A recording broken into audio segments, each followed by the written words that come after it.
What is going on? So, for me personally, I do like to write, but I like to talk, and I'm very passionate about the things that I'm interested in. So, I felt like this would be like a good combo. I can write about it, and I can talk about it. So, just kind of wanted to recap and maybe just fill you in and like let you know like the way that I'm taking my experience and what I've learned from it, because I think that's like also like the really cool thing is like you can always give advice, but the best way to learn is by doing. And now that I've done something that I was so afraid to do, I can give you my perspective on it. So I left in January. I drove across country.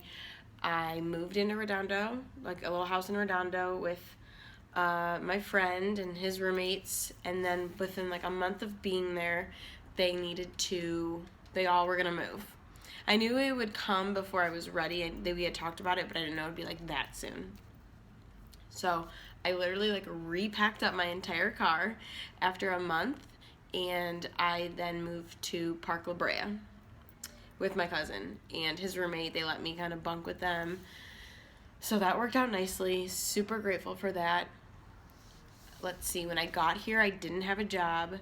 I didn't know when it was gonna come. So I have a recruiter that helps me look for jobs. But it got to the point where like I was looking for jobs, like, I was like so impatient. I started to get really nervous, like full of anxiety, like, okay, like I'm having a hard time now, like enjoying myself because I need to know like when that job is coming. So I was here for about a month until then I finally got the job in Long Beach. So from January to middle of February, I just kind of explored, did my thing, went to coffee shops, all that, and it was great. But it definitely started like the stress was kind of creeping in.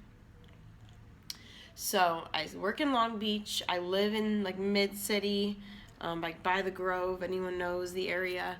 So that's like a really long commute to like people that live here. Like for instance, my cousin like walks to work.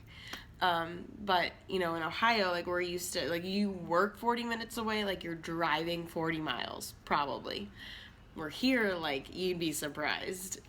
There's been times I looked at my GPS and I have to go 3 miles and it takes 30 minutes. But you take the good with the bad. One of the best things I ever read said like how quickly like our opportunities become our new problems, and it would be silly if I complained about the traffic after how badly like I wanted to do this. Like of course there's gonna be negatives, you know what I mean? So I just own it. I just listen to music. It's fine. It's not that bad. Just like now, it's like all I know.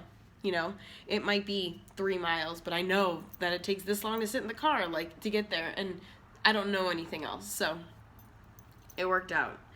But I got so lucky with the team that I worked with in my rehab place, the skilled nursing facility. Amazing people, so awesome. I was so nervous about that.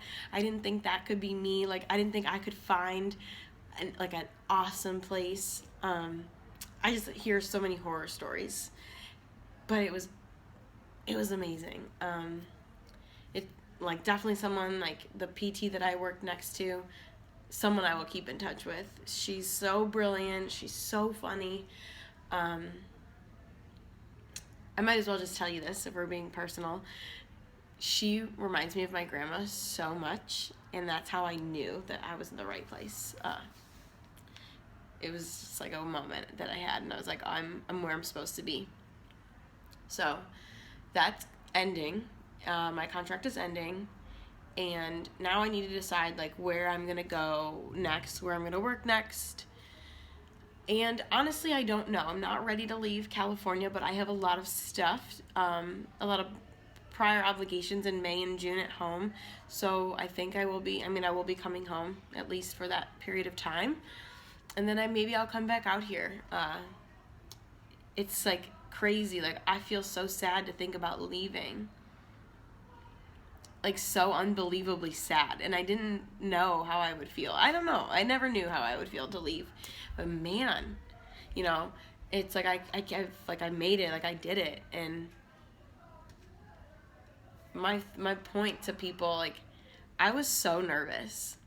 I had made so many situations in my head that weren't even real, that were like literally talking me out of coming because of all these fake situations I was creating. And then one day I just got in the car and I drove.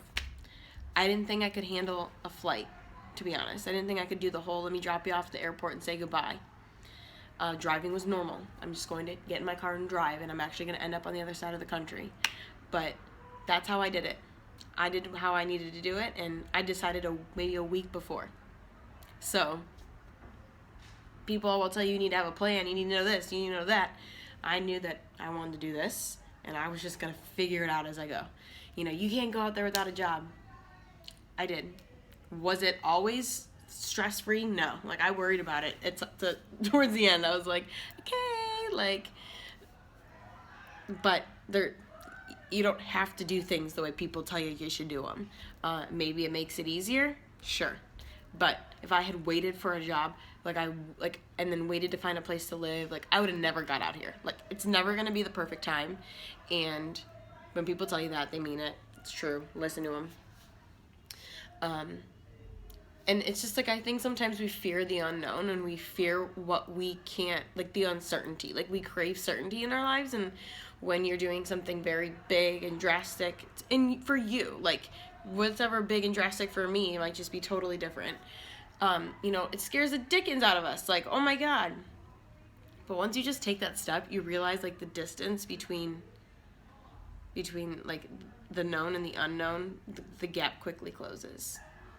Because as soon as you do something, you learn about it, you experience it, and therefore it's not unknown anymore. I would just encourage anyone, whatever you fear most, go do it. I was so afraid to leave home. I have so many people at home that I love and adore. I love Cleveland. I love it, you know what I mean? But I just knew that I wanted to try something else. I couldn't even handle going away to school, and being across the country, it's been such an awesome experience. And there will always be roadblocks. There will always be things that throw you off your path. The book that I love, You Are a Badass, she talks about when you go out of your comfort zone, life throws so much at you to shove you back in. And you know what? I read that and I said, I'm prepared, and I'm going to handle whatever comes my way. And sure enough, I got stuck in Wyoming. I got a flat tire when I got here. Couldn't find a job. I got really sick one day, with these crazy pains. It was weird. All things that I should have, I could have went home. And there were times where I was all right, I can't find a job. I'm going to have to drive back. And I'm no. We've come this far. You're staying. You're going to figure this out, but those thoughts creep in. You just got to push them out. Life throws curveballs at you, but you can do it. You really can do it. It'll be hard, and maybe it'll be easy, but it will be worth it. And honestly, I'm just happy. I hope to do more of these videos. I just so badly want to share my experience with people and just what I've learned. And everyone has said to me, you seem so happy in your videos, and basically that. You seem very happy, you seem alive, and I feel so alive because I'm